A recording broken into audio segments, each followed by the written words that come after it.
Perfecto, ya todos tenemos nuestra Biblia, ¿verdad?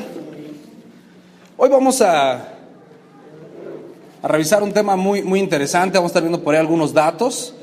Para los que les gusta tomar notas, hoy va a haber muchas cosas que podamos apuntar. Pero si me acompañas en tu Biblia, vamos a abrirla en el Evangelio según Mateo, capítulo 16, los versos 13 al 18. Mateo 16, versos 13 al 18.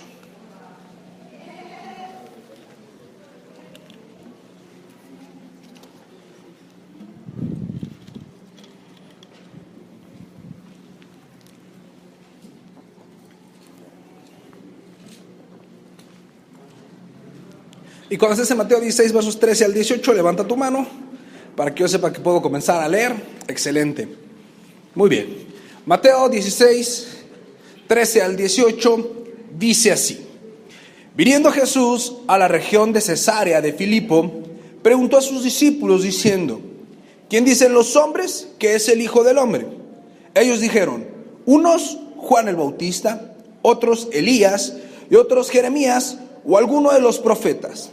Él les dijo: ¿y ustedes qué dicen que soy yo? Respondiendo Simón Pedro, dijo: Tú eres el Cristo, el Hijo del Dios viviente. Entonces le respondió Jesús: Bienaventurado eres Simón, hijo de Jonás, porque no te lo reveló carne ni sangre, sino mi Padre que está en el cielo.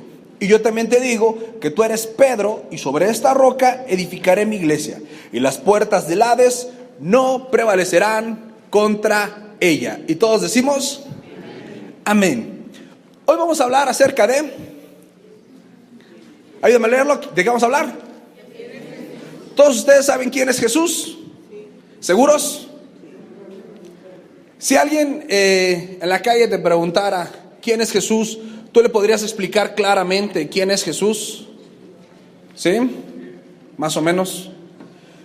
En la semana estábamos platicando con unos amigos, estábamos testificando, compartiéndoles de Dios a otras personas. Y algunas personas te reciben bien, ¿no? Les empiezas a hablar de Dios, están receptivas, escuchan, ponen atención. Otras solamente como que tratan de darte el avión, a ver si ya te callas. Pero en particular una persona, un caballero, a los que le estábamos compartiendo, lo tomó como con un poco de incomodidad y se puso un tanto, ¿cómo decirle? Enojado, molesto, un poquito violento, por decirlo de alguna manera.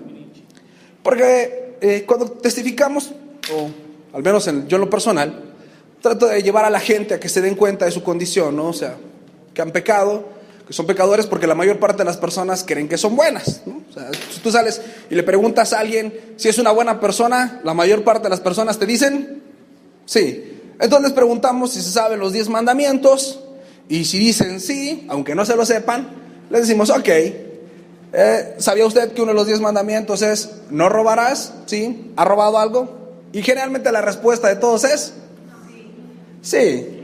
Y si tú robas algo, ¿eso qué te hace? Un ladrón. También dice la Biblia que no levantarás falso testimonio. Si tú has mentido, eres un mentiroso. Entonces ya llevas 2 de los 10 mandamientos con los cuales estás frito. Y dice que quien quiera cumplir la ley, si falla en uno de los mandamientos, se hace deudor de todos. Entonces, no hay bueno ni uno solo. Y cuando le comentábamos a este caballero esto, él se alteró. Me dijo: no, a mí no me vengas a decir que yo soy una mala persona. Yo sé hacia dónde vas, sé hacia dónde me quieres conducir. Tú me quieres hablar de religión y yo no creo en tu religión. Él dice: no te estoy hablando de religión, te estoy hablando de lo que dice la Biblia. No, pero la Biblia fue escrita por hombres y está manipulada y quién sabe quién le haya metido mano y no sé qué. Le dije: bueno, tienes razón, la Biblia fue escrita por poco más de 40 autores en un periodo de aproximadamente 2000 años. Sin embargo, toda la escritura fue inspirada por Dios, tiene una consistencia, un mensaje lógico, y las evidencias arqueológicas de escritos que se han encontrado en las ruinas nos muestran que la Biblia que nosotros leemos hoy Dice lo mismo que la Biblia que se leía hace 1000 años, de hace más de 1000 años. Entonces, un texto que se ha conservado sin modificaciones durante tanto tiempo nos da veracidad. Y él comenzaba a sacar más argumentos, y que si los dinosaurios tenían Biblia y cosas así raras. Y yo le decía, mira, ¿tú crees en Jesús?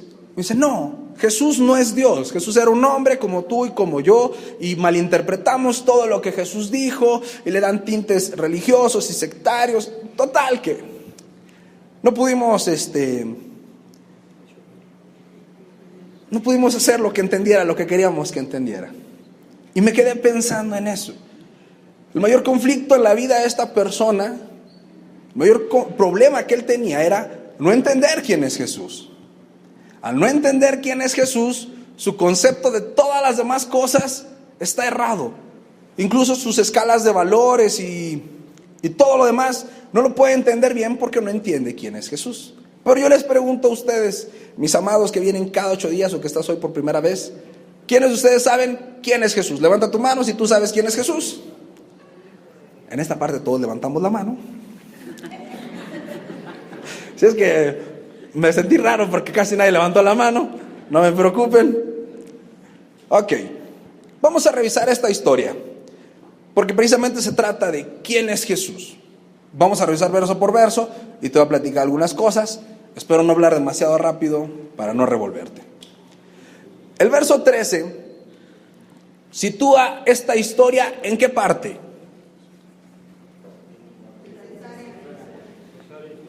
En Cesarea, y no es la operación para nacer bebés. Es una ciudad. Pero ¿cuál Cesarea es? ¿Cómo se llama? Cesarea de Filipo. Hablemos de esta ciudad. Aquí te puse un mapa, yo sé que tú conoces muy bien el mapa de Israel, que esto lo sabes de memoria, pero de todas maneras lo traje por labor ilustrativa. En aquel tiempo había 2 ciudades con el nombre de Cesarea. Una era conocida como Cesarea la Marítima y otra como Cesarea de Filipo.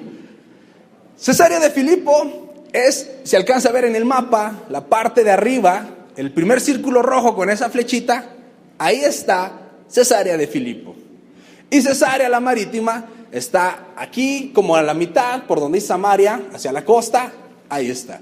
Cesarea la Marítima era conocida así porque estaba en el mar. Era un puerto mercantil. Pero sabemos que todo lo que está escrito en la Biblia es inspirado ¿por quién? Y es que útil. Entonces, que el texto nos haga mención de que Jesús estaba en Cesarea de Filipo no es casualidad, ¿o sí? ¿O está ahí para que tenga más letritas la Biblia? Hay algo importante que nos quiere decir con ese mensaje que Jesús estaba en Cesarea de Filipo. Te voy a platicar un poquito de qué tiene que ver esta ciudad para que veas por qué ahí comienza la historia. Jesús lleva aproximadamente 2 años de ministerio. Va a arrancar la etapa final de su ministerio. Si tú puedes ver la línea punteada de azul, ¿sí la pueden ver? Todo eso era la parte de Israel, el pueblo de Israel, aunque sabíamos que ya no se llamaba Israel porque estaba bajo el Imperio Romano. Pero la parte norte, allá Cesarea de Filipo, es la parte más al norte de esta región. Jesús decide iniciar su último tramo de ministerio en el norte, la parte más lejana. ¿Por qué crees que eligió esa parte? ¿A dónde se dirigía Jesús? A Jerusalén. ¿Sabes dónde está Jerusalén? Aquí está Jerusalén. Entonces, él iba a cruzar todo Israel para llegar a Jerusalén, ¿sí o no? ¿Cuántos años llevaba de ministerio? Le iba a dar una última oportunidad a todos los que se le atravesaran para saber quién era él antes de morir en la cruz. Y a partir de ese momento Jesús le comienza a anunciar a sus discípulos que él va a morir. Esa es la primera razón por la cual Jesús va a Cesarea de Filipo, porque es la parte más alejada. Pero Cesarea de Filipo es una ciudad. ¿Alguien ha viajado a Israel? No te preocupes, yo tampoco, pero te voy a platicar. Cesarea de Filipo es una ciudad que en medio tiene un oasis. Imagínate, es una zona desértica, sin embargo, ahí hay un ¿qué? Y ese es uno de los principales cuerpos de agua que alimentaban al Jordán. La zona era una zona muy verde, muy fresca, muy rica, precisamente porque estaba ahí este cuerpo de agua, este manantial. Y durante toda la historia, esta ciudad fue una ciudad importante y codiciada, incluso era un punto turístico. En el Antiguo Testamento, esta ciudad no se llamaba Cesarea de Filipo. ¿Alguien sabe cómo se llamaba? No te preocupes, yo te platico. Se llamaba Baal-Gad. ¿Cómo? Baal-Gad.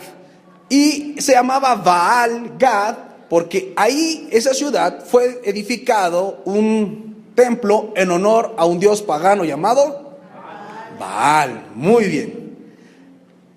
Ya en tiempos previos a la venida de Jesús, los griegos conquistan esta zona. Y los griegos aman la ciudad, les gusta la ciudad, pero no les gusta que haya ahí un dios que ellos no conocen. Entonces derriban el templo de Baal y edifican una estatua a un dios llamado Pan. ¿Un dios llamado cómo? Pan. Y le llaman a la ciudad Panini. O sea que si alguna vez has ido a una cafetería y te has comido un panini, así se llamaba la ciudad. Le ponen a la ciudad de nombre Panini. Y era una ciudad en honor ¿a quién? Al dios Pan. El dios Pan era algo así como un fauno. Era mitad hombre y mitad cabra. Después viene el Imperio Romano. Y el Imperio Romano toma el control. Y esa ciudad se la dedican a César. Y por eso se llama Cesarea. Muy bien, pero como hay dos ciudades cesáreas, cuando muere Herodes el Grande, en su lugar queda su hijo Herodes Filipo. Y entonces Herodes Filipo dijo, esta ciudad me gustó y para que se diferencie de la otra Cesarea le voy a poner mi nombre. Y se llama entonces Cesarea de Filipo. Un poquito de historia nada más para hacer contexto. Entonces piensa, es la ciudad más al norte de Israel. Y es una ciudad codiciada. Una ciudad hermosa y una ciudad en donde se le ha rendido culto a cuántas cosas. A un montón. Todo el mundo la ve tan bonita que se la quiere dedicar a alguien. Y justo ahí, en medio de esa ciudad religiosa, de esa ciudad donde se ha rendido culto a muchas cosas, de esa ciudad que ha querido el hombre engrandecerse a él mismo y a sus creencias, ahí Jesús, caminando con sus discípulos, les hace una pregunta. ¿Qué pregunta les hace Jesús? ¿Jesús sabía lo que la gente decía de él? Claro. ¿Y por qué se lo preguntó a sus discípulos?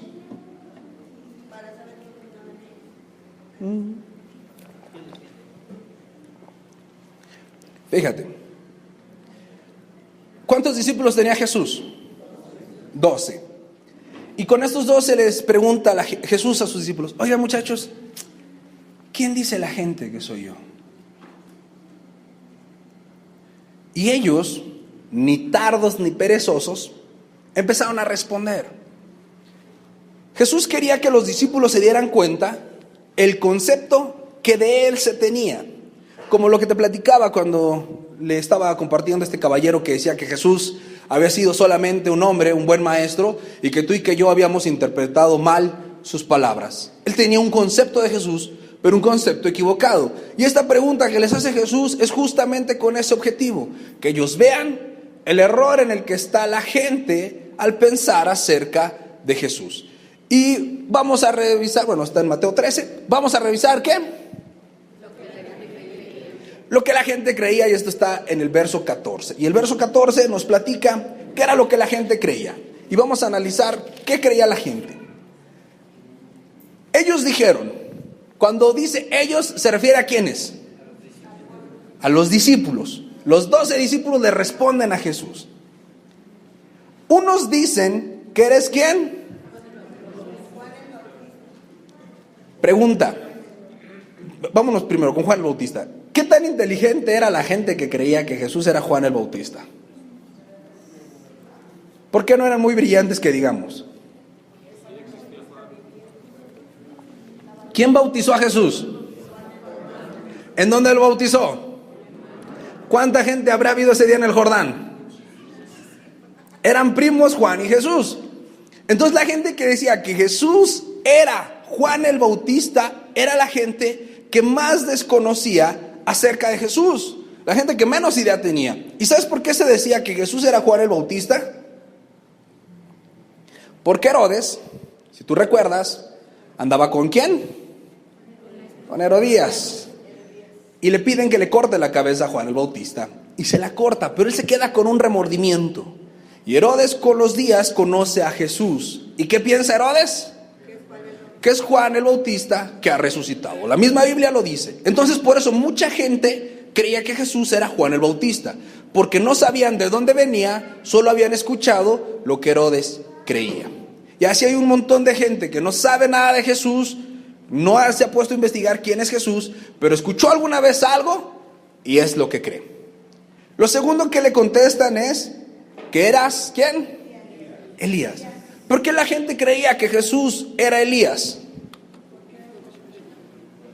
Porque era un profeta, pero ¿por qué Elías y no otro? ¿Por qué no dijeron eres Daniel o eres Habacuc?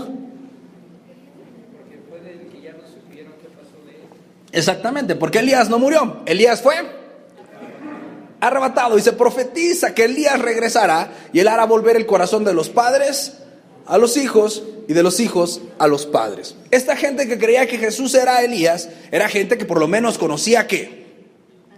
Las escrituras. Era gente que por lo menos leía y estaba tratando de darle una interpretación a lo que veía con lo que leía. Era una interpretación equivocada, pero era una interpretación más fundamentada que los otros. Después dicen, otros creen que eres.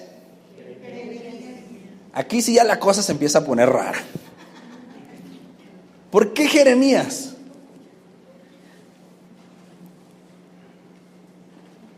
Porque está bonito el nombre, porque era buena onda.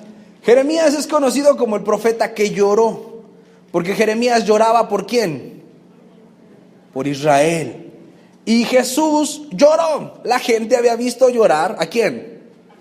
¿Cuándo lloró Jesús? Muy bien, yo sé que no lo dices, pero lo estás pensando. Cuando muere Juan el Bautista. Cuando le cortan la cabeza a Juan el Bautista, Jesús llora. La gente ve llorar a Jesús y recuerdan al profeta que lloró. Ningún otro profeta se registra que haya llorado. Entonces por eso creen que Jesús puede ser Jeremías. Y hay un cuarto grupo que bueno, ellos sí traen una pachanga. ¿Qué dicen? Alguno de los profetas. ¿Cuál? Sepa la bola, pero ha de ser alguno de los profetas. La gente estaba completamente equivocada. Imagínate, 2 años de ministerio, 2 años de caminar entre la gente, de hablarles, de hacer milagros, y la gente no sabía quién era Jesús. Y si la gente no sabía quién era Jesús, ¿qué les iba a pasar? No había manera que fueran salvos, porque la Biblia dice que la salvación es por creer en Jesús. Pero si no sabes quién es Jesús, ¿cómo puedes creer en Jesús? No hay manera. Entonces Jesús quiere ser consciente a sus discípulos de que la muchedumbre está mal, están perdidos, no han entendido nada. Siguen a Jesús, ¿por qué? Por los puros milagros. ¿A Jesús le interesan las multitudes? Le interesa que se conviertan, no que lo sigan. Amén. Y aquí la cosa se pone personal. Después de que Jesús le pregunta a sus discípulos qué dice la gente, Él les pregunta, ¿qué les pregunta? ¿Y ustedes qué piensan? O sea, es fácil saber lo que otros dicen, pero Jesús quería saber qué pensaban los apóstoles. ¿Te acuerdas quién respondió la primera pregunta? La primera pregunta es ¿qué dice la gente? ¿Quién respondió esa pregunta? Todos, porque dice, y ellos le respondieron. Todos responden a la primera pregunta, todos sabían lo que la gente decía. Pero cuando Jesús les dice, ¿y ustedes qué piensan? ¿Qué sucedió? ¿Cuántos contestaron? 1. ¿Cuántos eran? ¿Y los otros 11 qué hicieron? Se quedaron calladitos. ¿Por qué se habrán quedado callados los otros 11? Qué tremendo. Ellos no solamente habían visto pasar a Jesús como las multitudes, no eran como la muchedumbre que solamente salían cuando decían está dando pan o está sanando gente. Estos 11 habían dormido, comido, despertado, caminado y hecho todo durante 2 años con Jesús. Y después de 2 años no sabían quién era Jesús. Estaban perdidos. A veces nosotros los cristianos no entendemos quién es Jesús. Vemos aspectos de Él. Podemos tener contacto con cierta parte de su carácter. Sabemos que es bueno, sabemos que nos perdona, sabemos que hace milagros, sabemos algunas cosas de Jesús. Pero si no entendemos quién es Jesús, no podrás darle el valor que Jesús se merece en tu vida. Y por eso hay tantas personas que toman tan a la ligera su relación con Dios, su conocimiento de Jesús. A veces la gente me pregunta, ¿por qué no nos exiges? ¿Por qué no nos piden que sirvamos? ¿Por qué no nos exigen que ofrendemos? ¿Por qué no nos exigen que leamos la Biblia? Porque no se trata de exigir. Si yo tuviera que obligarte a que hagas algo, no tendría sentido que lo hicieras. Si tú leyeras la Biblia solo porque yo te lo digo, si tú oraras solo porque yo te lo digo, si tú fueras generoso solo porque yo te lo digo, si tú vinieras los domingos solo porque yo te lo digo, estarías desperdiciando tu vida. Porque si no lo haces por Jesús, no lo hagas. Y a veces nosotros estamos así dándole un valor bien chiquito a Jesús, no entendiendo todo lo que Él significa en nuestra vida. Y entonces, como para mí Jesús no es lo que debe ser, yo no le respondo como debo responderle y me vuelvo una persona tibia. Alguien que a veces sí y a veces no, o queda un poquito para sentir que está cumpliendo, pero que no está entendiendo con quién está caminando. Solamente uno de ellos tiene el valor y la sabiduría para hablar. Y este es Simón Pedro. Pedro, el siempre valiente, el siempre ocurrente y el siempre oportuno. Pedro era esa clase de personas que siempre levantan la mano y se comprometen a todo, aunque después ya no quieran cumplir, pero por lo menos él decía, yo quiero. ¿Conoce alguna persona así? A veces tú y yo somos esa persona, ¿no? Que, ¿quién trae? Yo lo traigo, o yo lo hago, y a la hora ya ni lo quieres llevar, o ya ni lo quieres hacer, pero ya levantaste tu mano. Así era Pedro. Y Pedro da una respuesta increíble que está en el verso 16. Vamos a leer juntos el verso 16. Dice, respondiendo Simón Pedro dijo, tú eres el Cristo, el Hijo del Dios viviente. ¿Qué afirmación había hecho Pedro acerca de Jesús?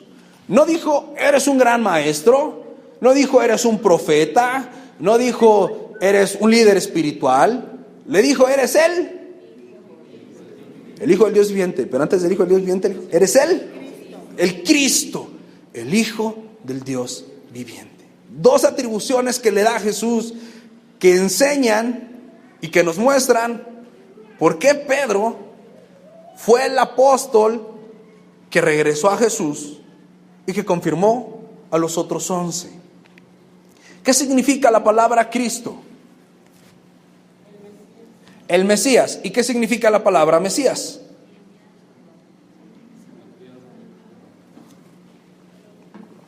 El Salvador, el enviado a salvar.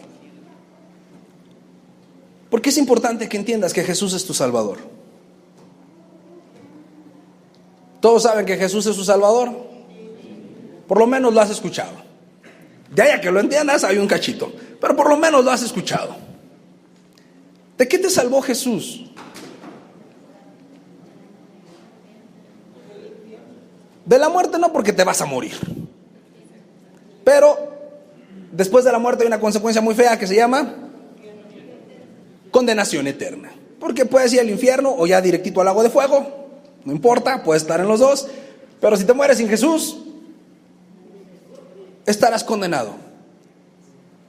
¿por qué estás condenado? A ver, por el pecado. ¿El pecado de quién? Ok, ¿por qué estás condenado? Entonces Jesús te salvó de una eternidad en condenación. ¿Y en esta vida de quién te salvó? De mí. ¿De quién te salvó Jesús? Si no digas que de mí, no, de ti mismo. De mí no te salvó porque aquí vienes. Dios nos salvó de nosotros mismos. Dime, ¿quién es tu peor enemigo? ¿El diablo? ¿Quién es tu peor enemigo? ¿Quién te mete en problemas? ¿Quién te arruina la vida? Si tú no entiendes que Jesús es quien te ha salvado, no puedes relacionarte con Jesús. Jesús dijo: al que mucho se le perdona, mucho ama. Y al que poco se le perdona. Jesús está diciendo que hay dos clases de pecadores, que están los pecadores hard y los principiantes. Entonces, ¿qué está diciendo Jesús? Justo eso. El que más entiende que ha sido perdonado, más agradecido estará con Dios. Pero aquellos que se creen que son buenitos, o que yo no hacía tantas cosas malas, aman poco a Dios porque se sienten poco perdonados. ¿No se han dado cuenta todo lo que Jesús hizo por ustedes? O sea, Jesús murió en la cruz y lo sufrió todo, lo padeció todo, cargó todo el pecado, fue abandonado por el Padre, descendió al infierno y fue resucitado al tercer día. Y dijo: bueno, esto es nomás por los que pecan mucho, y por los que pecan poquito voy a obtener otro sufrimiento. Sufrió lo mismo por el que peca mucho que por el que peca poco, porque los dos estaban condenados al infierno. ¿Qué importa si pecaste una vez o pecaste 1000? Igual ibas al infierno. ¿Qué importa si te equivocas una vez o te equivocas 1000? Igual tienes consecuencias en esta vida. Pero si tú y yo no comenzamos a hacernos conscientes de lo que Jesús hizo por nosotros, no nos podemos relacionar con Él, no le podemos dar el valor que Él se merece. Los otros 11 no entendían qué iba a hacer Jesús por ellos, solamente Pedro. Y aquí hay una parte bien interesante. ¿Quién le reveló esto a Pedro? Jesús le dice: bienaventurado eres, Simón, hijo de Jonás, porque esto no te lo reveló carne ni sangre, sino ¿quién? Mi Padre que está en el cielo. ¿Quién de ustedes pudo conocer a Dios sin que el Padre lo permitiera? Ojalá eso te caiga el 20 el día de hoy. Tú estás acá porque Dios, en su infinita misericordia, te escogió. Dios vio a Oscar, que estaba perdido, sin rumbo, sin dirección, desperdiciando su vida y afectándola de un montón, casi todo el que se me cruzaba. Y sin yo merecerlo, Él decidió: le voy a dar una oportunidad. Voy a cambiar su vida. Voy a evitar que siga por el camino por el que va, para que no se destruya, para que viva una buena vida. Veíamos la semana pasada, para que sea un hombre bienaventurado, un hombre feliz, para que me conozca. ¿Qué hice yo para merecer eso? Nada. ¿Tengo motivos para agradecerle? ¿Y tú? Es Dios el que nos trae a Jesús. Jesús le dijo: tuyos serán, y me los diste. Quien te llevó a Jesús es el Padre, y el Padre te llevó a Jesús para reconciliarse contigo, porque Dios el Padre quiere algo con tu vida. Si tú has entendido algo de Dios, es porque Él te lo ha revelado. Él ha querido que tú lo entiendas. Yo sé que la semana comienza laboralmente el día de mañana. ¿Quién de ustedes ya tiene cosas que hacer la siguiente semana? ¿Quién de ustedes ya tiene una agenda apretada, llena, y que dice: voy a andar corriendo y desmañanado, voy a ocupar mucho café. Pregunta, una pregunta retórica, para que te la contestes tú mismo. Dentro de todas esas actividades que tienes, de mañana hasta dentro de 8 días, si Dios nos concede vida y nos volvamos a saludar, dentro de todas esas actividades, ¿tienes alguna actividad que hacer para corresponderle a Dios lo que ha hecho por ti? Respóndetelo tú mismo. Segunda pregunta. Para los que dijeron no, bueno muchachos, hay mucho que reflexionar. Para los que respondieron a sí mismos sí, es la siguiente pregunta. ¿Esa actividad o esas actividades están presentes todos los días o solo algunos? Si te respondes a ti mismo solo algunos, hay cosas que reflexionar. Y si te respondes todos los días, tengo otra pregunta para ti. ¿Esa actividad es solo una actividad de tantas o es la actividad que le da sentido a todas las demás? Nuevamente, si dijiste una de tantas, tienes mucho que reflexionar. Y si dijiste la que le da sentido a los demás, te felicito, tú sabes quién es Jesús. Pero si no llegaste hasta acá, mi amado, no has entendido quién es Jesús. Y puede ser como los 11, que se decía discípulo, que andaba con Jesús, pero que no entendía de qué se trataba ese negocio. Amén. Vamos a la parte amable, a la parte padre, porque los puse como muy calladitos. El verso 18.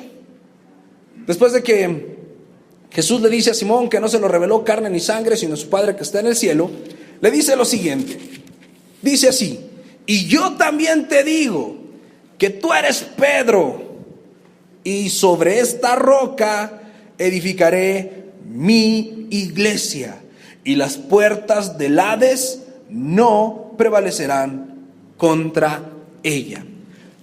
Los católicos dicen que Pedro es el primer papa porque Jesús le dijo que él era la roca en la cual iba a edificar la iglesia.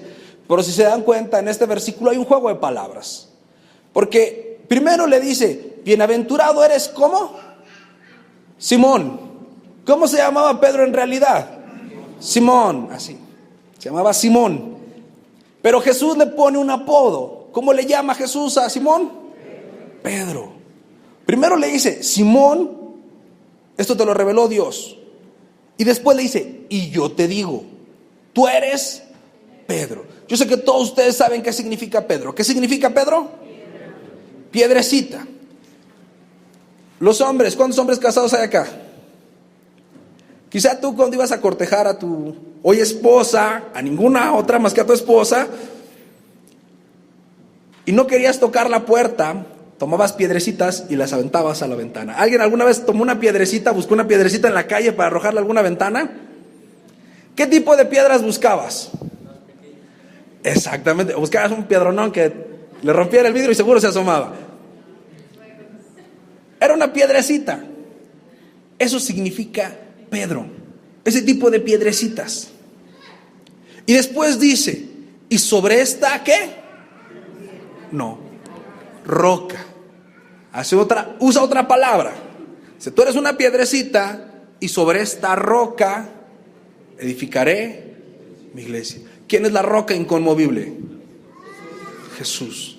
Fíjate lo que Jesús le está diciendo a Pedro. Ok, Pedro, tú sí sabes quién soy yo. Entonces, tú eres la piedra. Los otros 11 todavía no. Pero de los 12, uno había pasado la prueba. Y a ese le llamó Pedro. Eres la primer piedra, muchacho. Bienvenido al club. Y sobre esta roca voy a edificar mi iglesia. Y su iglesia está compuesta de piedras vivas. La Biblia nos llama a ti y a mí piedras vivas. Cuando tú entiendes quién es Jesús, entiendes a dónde perteneces y cuál es el propósito para tu vida. Jesús es la roca y tú y yo esas piedras que están ahí apiladas. ¿Algo te puede mover de la roca? Cuando no entiendes quién es Jesús, estás atormentado la mayor parte del tiempo. Tienes miedos, tienes dudas, te sientes a la deriva, no sabes irte a la izquierda o a la derecha, no sabes qué hacer, no sabes si va a funcionar, si no va a funcionar, te da miedo el futuro. Pero cuando entiendes que estás sobre la roca y que el que está construyendo es Jesús, entiendes tu lugar y lo vives al máximo. Dios te escogió para que seas piedra en su iglesia. Y su iglesia es lo más valioso que Jesús tiene, porque va a venir por ella y la va a proteger. Y hace una promesa. ¿Y las puertas de quién? No prevalecerán contra mi iglesia. Jesús le está diciendo: Pedro, has aprobado el examen, muchacho, y has llegado al mejor lugar. Encontraste el significado para tu vida y yo te voy a proteger. Los otros 11, ¿cuándo lo entendieron? Hasta que Jesús resucitó. Tardaron un rato, pero lo entendieron. ¿Cuándo lo vas a entender tú? ¿Cuándo vas a empezar a comportarte como una piedra viva? ¿Cuándo vas a entender que todo lo que hagas tienes que hacerlo para Jesús? Si trabajas, si estudias, si eres empresario, si eres ama de casa, si eres padre, si eres esposo, si eres soltero, todo lo que hagas, hazlo bien. Hazlo para Jesús. Para que eso que Dios te ha revelado, le sea revelado a los que andan creyendo que Jesús es alguno de los profetas. Y eso le da sentido a tu vida. Y eso te da un propósito. Y eso te da confianza y certeza. Porque Jesús dijo: no van a prevalecer las puertas del Hades contra ti. Eso que te da miedo, eso que te atormenta, no te va a hacer ni cosquillas. Porque eres una piedra que está puesta sobre la roca. El fundamento es Cristo. ¿Y qué te puede separar del amor de Dios? Nada. Absolutamente nada. Jesús le dijo: y de los que me diste, a ninguno perdí. Por eso es importante, mis amados, que entendamos quién es Jesús y que tú vivas de acuerdo a quién es Jesús. Si Jesús es lo más importante para ti, si Jesús es tu Salvador, si Jesús es Dios en tu vida, te vas a comportar para agradarle. Vas a cada vez pecar menos, vas a cada vez comprometerte más y cada vez vas a estar haciendo las cosas mejor y vas a tener cada vez más paz. Piensa lo que dijo Jesús: si alguien está cansado, yo lo haré descansar. Si alguien tiene hambre, coma de mí. Si alguien tiene sed, beba de mí. ¿Qué te puede preocupar si eres piedra sobre la roca? Amén. Mis amadas piedras del Señor, ¿les parece si terminamos este tiempo orando, reflexionando un poquito en lo que hoy Dios les haya hablado? Ya sabes, deja por ahí tus cosas, cierra tus ojos.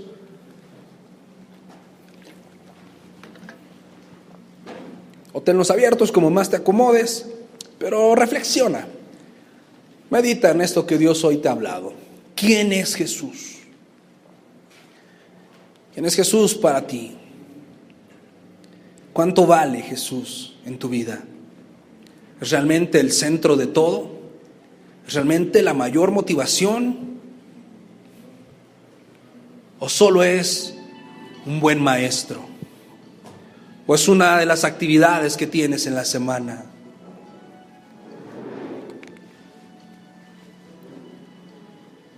Pedro fue bienaventurado porque entendió quién es Jesús.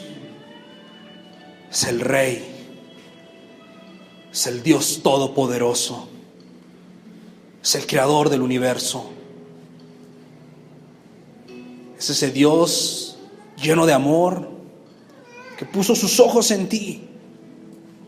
Cuando nadie más se fijaba en tu vida, Él se fijó en ti.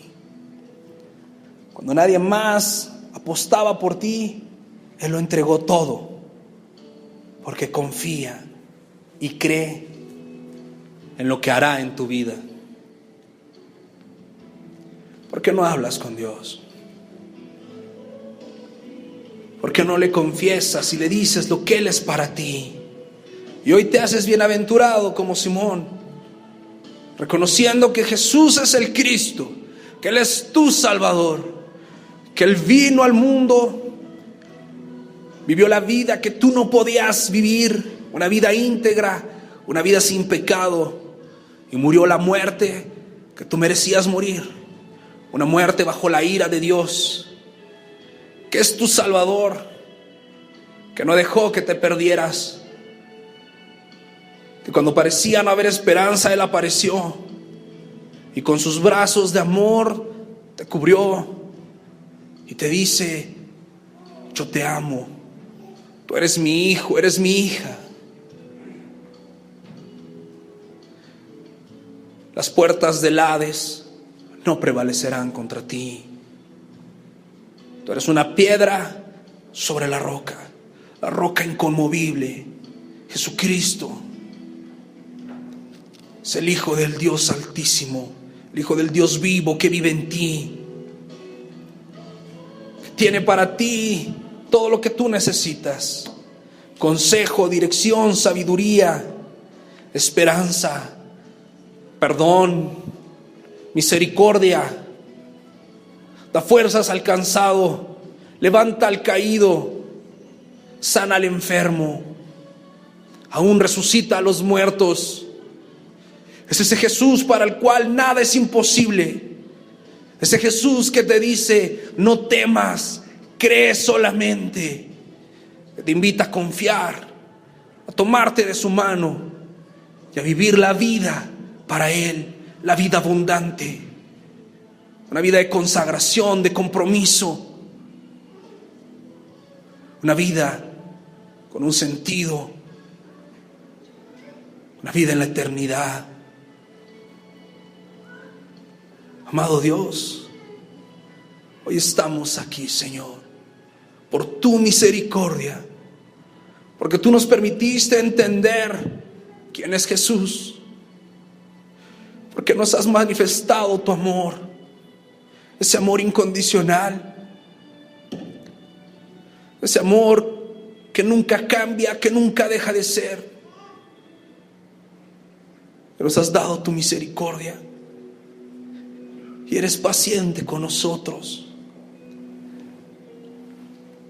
Una y otra vez nos has llamado a vivir en santidad, a comprometernos contigo,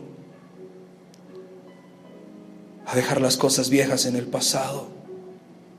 Y te fallamos tanto, pero aquí estamos una vez más, Señor, atraídos por tu amor, por tu misericordia. Tú nos has perdonado tanto. Ayúdanos a amarte, Señor, como tú eres digno de ser amado, con toda nuestra mente, con todo nuestro corazón, con todas nuestras fuerzas.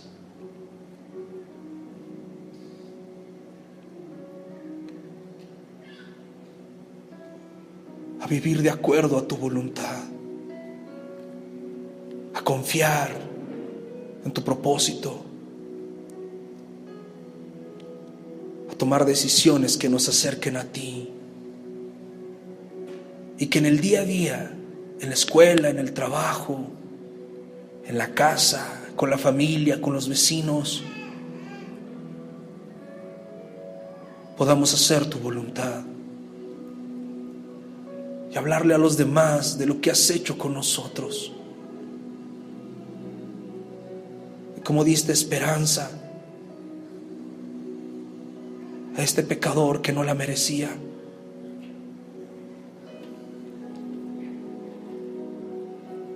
Cómo me has perdonado y has olvidado mi pecado. Que hoy tienes para nosotros un nuevo inicio,